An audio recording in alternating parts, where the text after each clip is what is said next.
Well, we are taking a beautiful look at the metropolis, Cam, looking towards the Ohio River. We have our wasp friend here just doing some buzzing around the camera. Sometimes they actually like the warmth of the camera, if you didn't know that, as to why we often see insects around the camera. But it's a beautiful day, and we're going to see lots of dry weather ahead as we continue into a pretty dry and bright stretch. We have about 2 more chilly nights on tap tonight and tomorrow night in the 40s before we do hit some above average temperatures, making a return as we push towards the weekend. We're taking things full screen and looking at projected rainfall totals here over the next 7 days. So you can see that opportunities for rainfall pretty slim according to the European model. Maybe we see some fringe areas that get into some wet weather here potentially early next week, but through the weekend we're going to keep it dry, and that's not something that we want to hear. We already have some levels of drought level 2 to 3 here, moderate to severe drought, and just north of Carbondale, Cape Girardeau, right around that level 1 drought. But either way you put it, we need the rainfall, and as we do head towards next week, maybe some rain chances early next week, but it looks like a pretty dry stretch, and we are going to get an update on the drought monitor tomorrow. But we have been keeping it pretty nice and dry today. Lots of sunshine out there.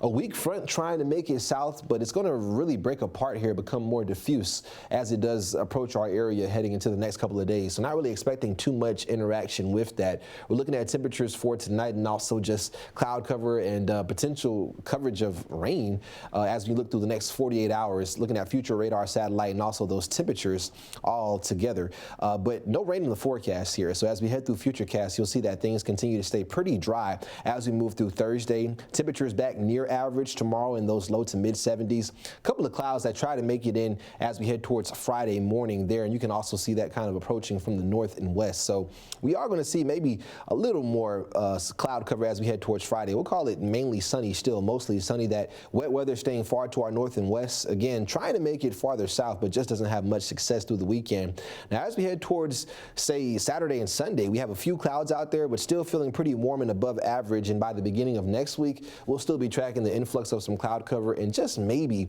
a rain chance out there, especially for areas it looks like west as we do head through Missouri. So just looking out for some better rain chances in those locations, our Missouri counties potentially, as we head towards the start of the work week. But the extended view here, looking at your temperature outlook, does show above average weather sticking around here through the middle of the month. So get ready for potentially a prolonged stretch of warm weather here. We're also trending below average for precipitation. So warm weather and dryness, that's never a good combination. Those rain chances definitely staying pretty slim here until about the beginning of next week. But as you can see, temperatures already above average by Friday. Again, typically we're right around 74 this time of year. So pushing into the weekend and all the way through next week, we have this stretch of 80s in store. So temperatures staying above average and looking mostly dry.